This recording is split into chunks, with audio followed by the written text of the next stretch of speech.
Hello mga ka-frenny!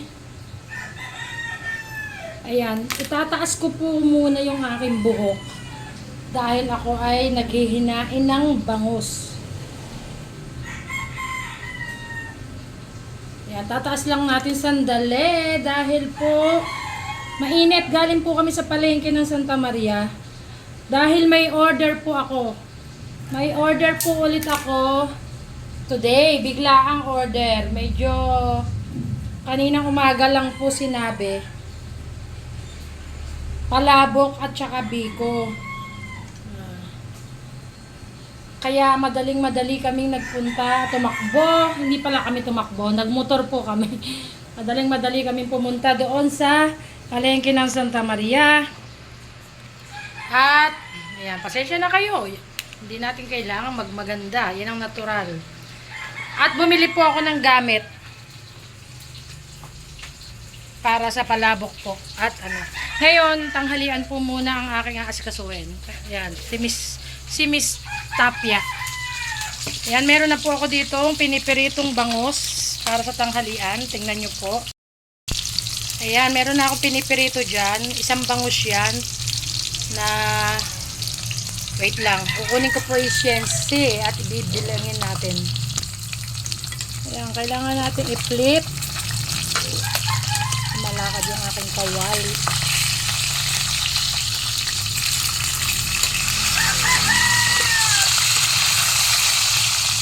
Ayan. Wait lang mga kapyoni. Diyan muna kayo. Manood lang kayo. Ito lang sek. Ow! Madali ang ulam. Kaya yan po yung ano ko. Sino sa inyo ang ganito kinukuha yung bituka ng bangus? Pwedeng kainin, pero ngayon kaya ko lang kinuha kasi sasama ko sa ulam ng aming mga doggy. Pwede rin naman kainin. Bayan, natagalan na ako dito. Yan, gamitin lang stick. Takpan ko nga. Eto po, nakapagsaing na ako ng pambiko at ibibiko ko pa po yan. Lalagyan natin ng bahagyang kulay. At kahapon, tingnan nyo nangyari, nadurog. Ipapakain ko na lang po yan sa aming mga aso, mga mismis. Ano po yan yung sapsap na isda. Pero yung iba kinuha ko na, binigay ko na po sa tatay ko. Sapsap po yan na isda na nilagyan ko sa pinangat ko sa toyo, sa kamatis o sibuyas. Papakita ko yung video. Kasama ko. Sayang na durog, pero pwede pa sanang pagtiyagaan. Sarap yan. Kahit na ingat nga lang po sa tinik.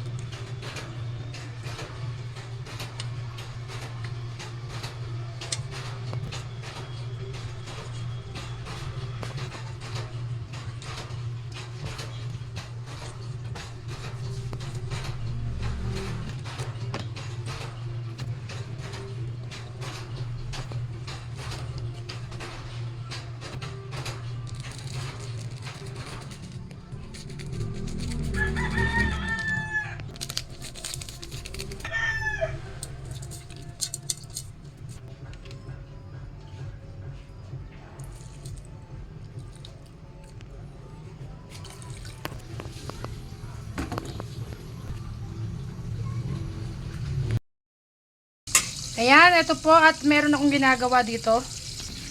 Ayan o, tambak ang aking urungin, hugasin. Ang usually pong naghuhugas niya na yung aking anak na panganay. Nag-photoshoot sila sa Baraswain Church. Kaya andyan, tinambak. At ito, ipapaksiw ko. Papaksiw ko naman to. 3 bangus po yan. Papaksiw ko para tumagal. Kaya 2 bangus yung pinaksiw, 1 bangus yung prito. Pasensya na po, magulo ang aking kusina. Welcome sa Bashers. Ayan. Oh, natural lang naman yan. Pwede naman linisin yan.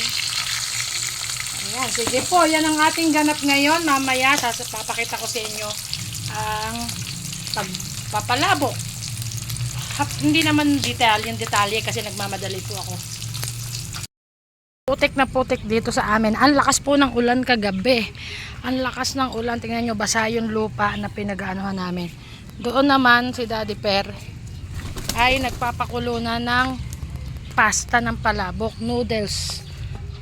Yung noodles ng palabok para mamaya gigisahin ko na lang po. Mukhang pwede na to, napindot mo. Matipid kapag sa kahoy, kaya lang nabasa ang mga kahoy. Mga ka-Brenny, kain na kami ng lunch. Kain po. Mag-aalauna na ng hapon. Ayan. Madali ang ulam, gaya po ng sabi ko, kaya fried fish lang, fried bangus, at saka yung bituka, oh, sarap yan. With suka, sausawan. Ako po, laging mangga. Pangalis po ng umay. May naririnig kayo, nanonood kami ng tanggol. Yan, kain mga ka-Brenny ha, sige po.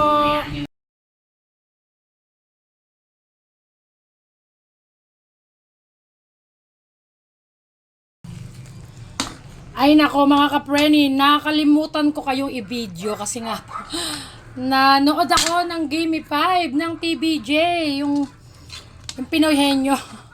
Ayan, okay na po ito. Luto na yung ating biko. Ayan, maliwanag kasi. Tsaka marumi yata yung aking camera. Wait lang po. Ayan, pinunasan ko yung aking camera. Ayan, luto na siya. Nilagyan ko lang naman siya ng kulay, tsaka asukal, tsaka ito yung nilalatik natin kanina. Nilagyan ko siya ng langis ng ano. Ganun po ako magbiko. Ayan. Kasi kanina sa pakulo, sa sinaing, doon ko na siya hinaluan ng yung pangalawang gata. Hindi siya purong gata ang nilalagay ko. Basta kanya-kanya pong technique yan, kanya-kanyang diskarte. Ayan, ito at ilalagay ko na sa bilao. Pakakunat. Sige po. Mga ka-Brenny, eto na yung ating napakasarap na biko. Daming latik. Huwag kayong mag-alala dahil sa camera po, medyo maitim ang tingin nyo na akalain nyo maraming food color. Konti lang po yan dahil kahit ako, ayoko ng maraming nilalagay na food color sa ating mga pagkain. Ayan, konti lang po yung pampaganda. Pero merong iba na asukal ang ginagamit na pangkulay. Ito kasi ay suki ko na, paulit-ulit ko ng suki, kaya alam na niya at alam ko na rin kung ano ibibigay ko. Minsan naglalagay po ako ng cheese sa bawat katabi ng latik. Pero yung iba na customer ko, ayaw po ng latik. Ay, cheese. Gusto latik lang. Ayan, sarap-sarap. Ang kapartner po niyan ay ang ating palabok. Ayan, sige po. At ako po'y maghahanda na muna. Kasi parang aalis po ako ng 3 p.m. At iaano ko po yung palabok. Yung hipon, iaayos ko muna bago ako umalis at bago maligo. Mga ka-Brenny, ayan, maliligo tayo mamaya, huwag kayong mag-alala. Habang ako ay naghahalo ng biko, tumawag po yung isang churchmate namin na bali titang kumari ko, tita na sa malayong sa side ng nanay ko. Ayun, umorder po siya, biglaan din, rush order din, dadalhin daw niya sa Lamayan. Puto cheese. Katulad nung ginawa natin nung Sunday, puto cheese po. Nakakatuwa naman na maraming blessing ngayong May humabol. Kasi 3 months po ako na hindi talaga nagluto. Totally nasa bahay lang, nakahiga lang, nandito lang, naka-stay lang. At yun, natutuwa ako dahil nung pwede na akong magluto ay bumabalik naman yung customer. Ayan, sige po, dito na lang po muna ako at babalikan ko kayo. Diyan po pala kayo at dito talaga ako. Maraming salamat nga po pala sa 362 views ko kagabi. Bali, ngayon, yung in-upload ko kahapon, alam nyo, natutuwa na po ako doon ha. Lalo pa kung mas dadami pa at mas mapapadali pa yung ating revenue. Kasi po, malaking tulong yon sa aking charity. Kaya sige po, welcome kayo. Welcome viewers, silent viewers man.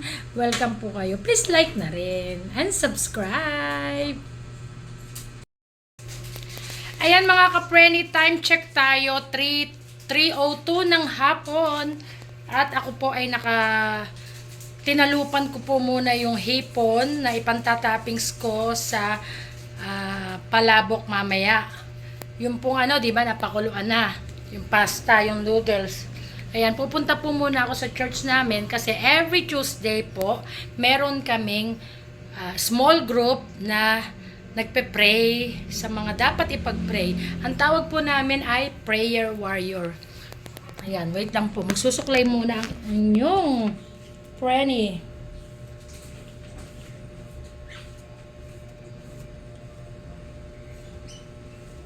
Ayan, diba? Sabi ko sa inyo, maliligo.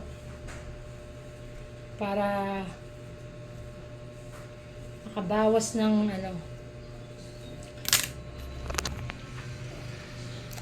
Ayan na. Ayan, sige po. Ako po'y magmumotor. Hindi ko na kayo maisasama doon.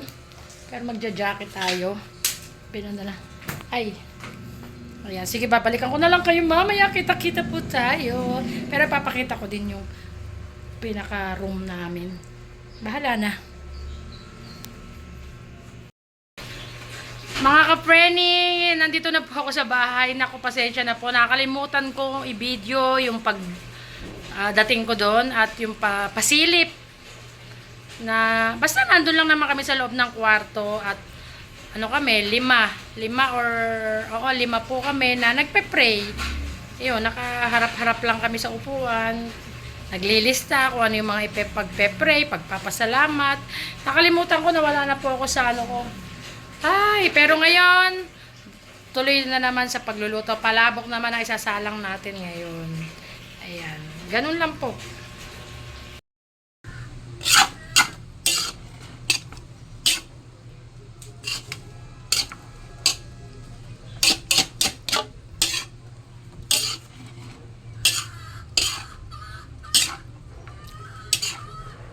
Mga ka-preni, yung aking palabok na niluluto ay style luglog.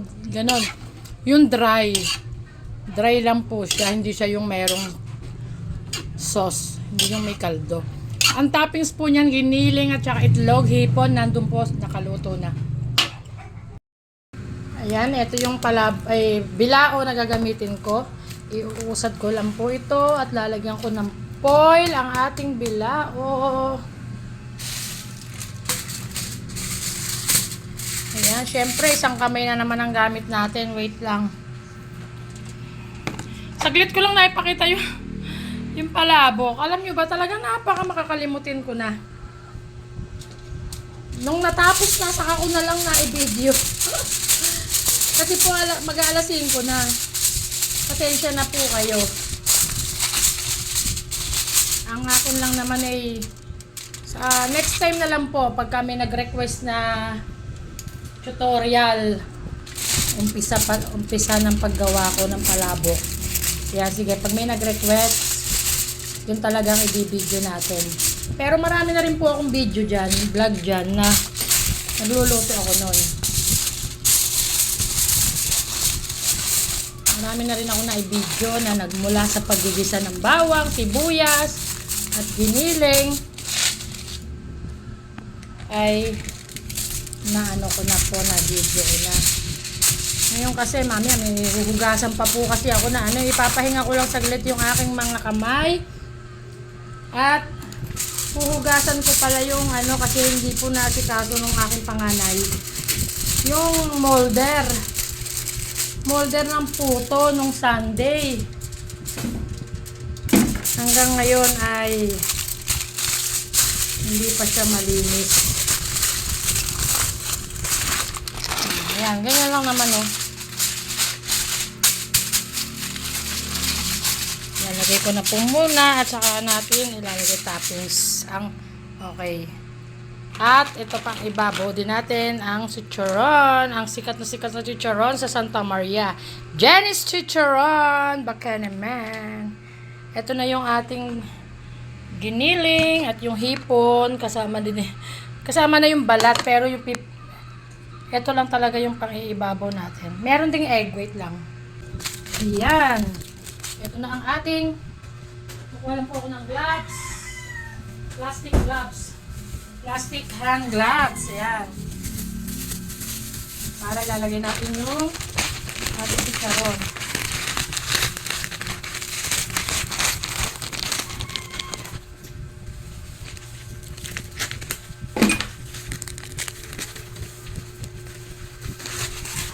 Naglagay na rin po ako ng chicharon kanina habang ginigisa.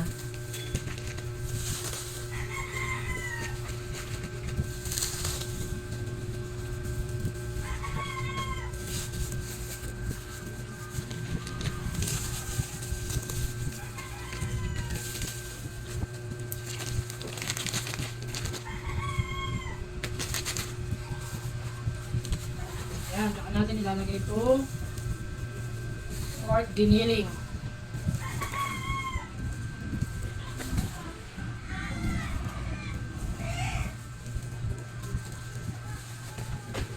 Yung mga mantika ito, yun ang masarap. Yan, yun ang masarap. Yung mantika ng, saka ng hipon. Yun ang malasang malasa. Ito po kasi ay matagal mapanis compare doon sa may sauce. Basta, kung may matitira, may leftover sa mga ganito, the best po na gagawin nyo ay ilagay nyo sa freezer, sa plastic, and i-freezer nyo. At kinaumagahan, pwede nyong iinit. Kahit huwag sa mantika, kung di masadagdagan pa kasi mantika, iinit nyo lang po sa microwave or kaya sa kawali na walang mantika. Ayan. Ilagay ko yung hipon. Malalaki yung hipon natin. Kaya ako hindi tinanggal ang dulo ng buntot ay dahil po iwas sa pagliit. Lumiliit po kasi kapag tinanggal. Ito nga po lumiit pa. Ang malaki-laki po kasi dito din kanina. Malaki. Hindi pala ang laki-laki.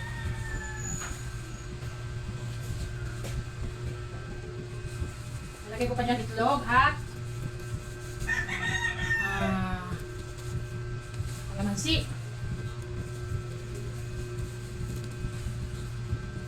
Ayan. Nalagay ko na may itlog sa mga pagitan. Yung iba, ginagawa, hindi na binabalatan yung hipon para unat na unat talaga. Ayan, yung ano nga pala, kinchay. Meron pa po kasing kinchay. Dahon ng kinchay. Yun. Ayan. Sige po muna. Wait lang po ha. Wait lang. Nalagay natin naman ang mga nilagang itlog. Iniwa ko po muna. Kasi wala akong slicer. Ow! Wala akong slicer ng egg. Yan, may bumaksak. Kaya iniwa ko muna. Pati po ang kalamansi. Ako mga kapre, napakamahal ng kalamansi. Kaya biyak-biyak lang muna. Merong isa dito sa gitna. Tignan natin ang bubuk sa gitna. Biyak-biyak lang po muna. At napakamahal ng kalamansi. Kaya malalaki po yung pinili ko eh. Ang mahal ng citrus ngayon. Citrus. Alamin, ano ba tawag dito? May tawag dito mga Bisaya eh. Hindi ko tawag si Rice dito sa kalamansi.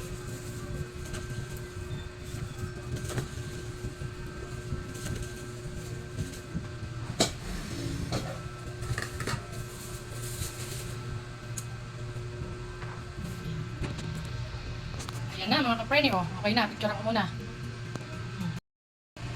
Okay. Madilim. Kailangan ng picture para sa promotion sa Facebook. Ay, wala pa pala yung aking kinchay. Sige, lalagay ko na po at maya-maya pakita ko na sa inyo na de-deliver na yan. Balutin na namin mga kapreni ng cling wrap. Medyo mabigat din to kapag iisa lang yung nagbabalot. Charlie, pakiano mga dito. Mahigpit yung ano. Ako, lang pa. Mahigpit yung rolyo ng cling wrap.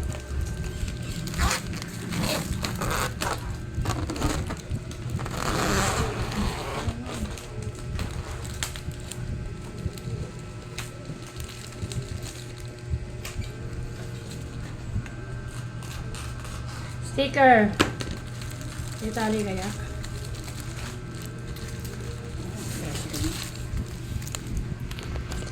Ayan.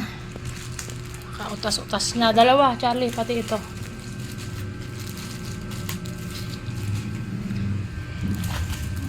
Ayan mga kapreni. Isa pa. Ayan. Lenny's Specialties. Mahaba na i-vlog natin na to siguro.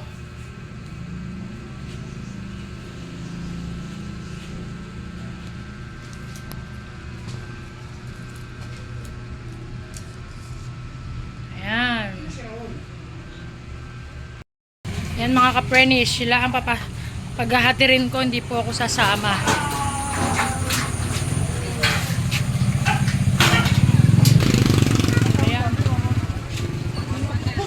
Oh, haha.